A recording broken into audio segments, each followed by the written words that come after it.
Hola, un gusto. En esta ocasión vamos a ver sobre el modelo conceptual. Mi nombre es Julia Mamani Mollericona y estoy en la Universidad Pública de Heraldo en la carrera de Ingeniería en Sistemas. Y este video es realizado para la materia de Análisis Diseño 1 del quinto semestre, dictado por el docente Magíster Reinaldo Ceballos.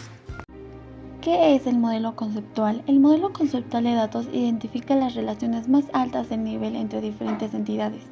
El objetivo de un modelo conceptual es proporcionar una perspectiva de los datos al documentar cómo relacionan las diferentes entidades entre sí. ¿Para qué se lo utiliza? Pasa por alto la etapa del modelo conceptual, aumenta la probabilidad de que se pierdan las relaciones entre entidades de gran tamaño, como la distinción de cliente a cliente, potencial y mencionando anteriormente. Además, los modelos conceptuales tienen en cuenta la cardinalidad. El modelo conceptual es la estructura que se da a los datos con ciertas restricciones de integridad, apegándose al mundo real y utilizando los elementos del análisis. También trata de describir a grandes rasgos el contenido e información de la base de datos mediante las especificaciones de los requisitos del cliente o empresa que solicita independientemente del sistema manejador de la base de datos que se vaya a utilizar. Y ahora vemos lo que es el modelo entidad-relación, que consiste en una técnica especial de representaciones gráficas que incorpora información relativa a los datos y relaciones existentes entre ellos, que nos da a conocer que es un gran pilar en la programación actual, ya que se nos permite almacenar y usar de forma rápida e eficiente cantidades ingentes de datos con cierta facilidad. Entidad. Las entidades se representan por cosas u objetos, ya sean reales, abstractos, tangibles, como empleado, alumno o maestro, o intangibles como calificaciones, cuentas de cheques, asignaturas, los cuales nos interesa almacenar la información de las entidades que tienen las siguientes características. Son las tablas de una base de datos. Se representan por un rectángulo con su nombre dentro de él. El nombre de una entidad solo puede aparecer una vez en el esquema. Como bien miramos el ejemplo, el coche contiene la información de cada taller. Así también es un objeto físico. El empleado es un objeto físico igualmente y da la información de los trabajadores. Ahora, el cargo del empleado es cosa abstracta y la información que nos da es el funcionamiento del o de los empleados. Relación es la forma en la cual las entidades se asocian unas con otras, indicando con esto la dependencia. Las relaciones tienen las siguientes características, que se representan con un rombo con su nombre dentro de él. Generalmente es un verbo o una acción que se une en las entidades. Las relaciones que pueden asociarse en una entidad con otra o bien consigo misma. Y aquí tenemos un ejemplo, en la cual una entidad profesor da clases a un alumno. Atributo. Los atributos son características que se describen a una entidad y se representan la información que se almacenará en ella. Los atributos tienen las siguientes características. Son columnas de tablas, las cuales se les conoce como campos. Se representan mediante un elipse con su nombre dentro de él. Pueden ser distintos tipos de datos, textos, numéricos, fechas, booleano, etc. Como vemos aquí en el ejemplo.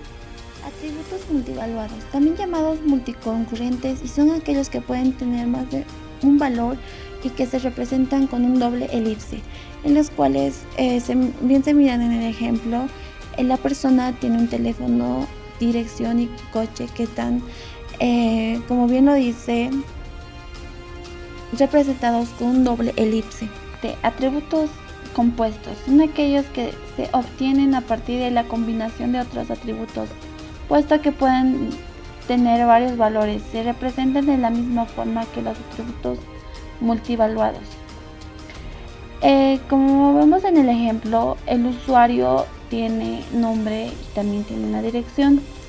El nombre tiene el nombre de pila, a un apellido o un segundo apellido.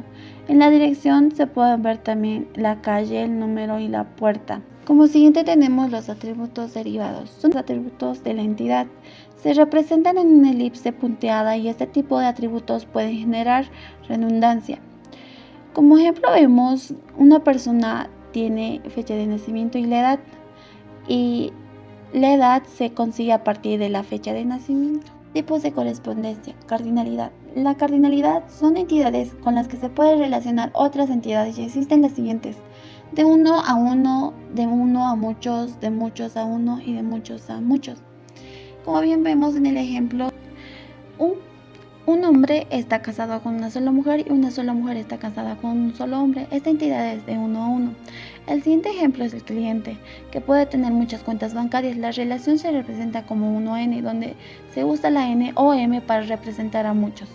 El tercer ejemplo es de un estudiante que puede cursar muchas materias y una materia puede también cursar muchos estudiantes.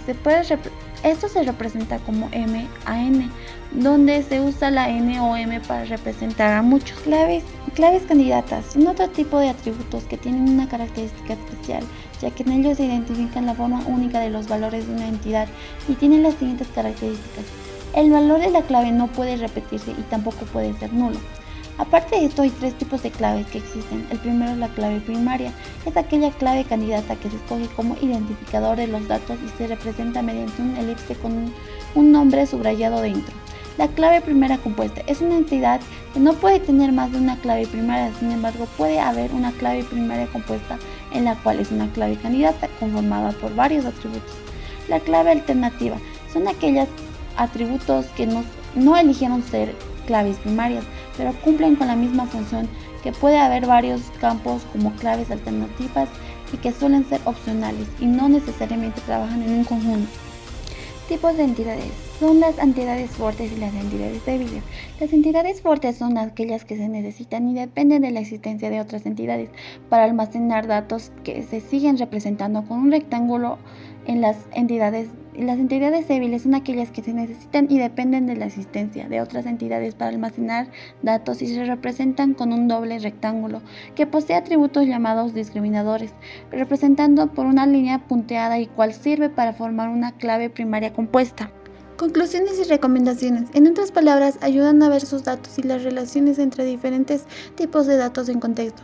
Idealmente serán representaciones visuales de datos. Esto puede ayudar a evitar descuidos que podrían causar problemas. Recuerda, siempre pensemos que cuando estemos diseñando un modelo de base de datos es cuando tenemos que cuestionarnos todo. Mientras más abajo tiremos el modelo es ponerlo a prueba de todo. Pensemos que una vez que lo implementemos ya será difícil de poder incorporar cambios. Y si les gustó el contenido sobre el modelo conceptual, no olviden darle su hermoso like y compartirlo con sus amigos. Gracias por su atención. Chau, chau.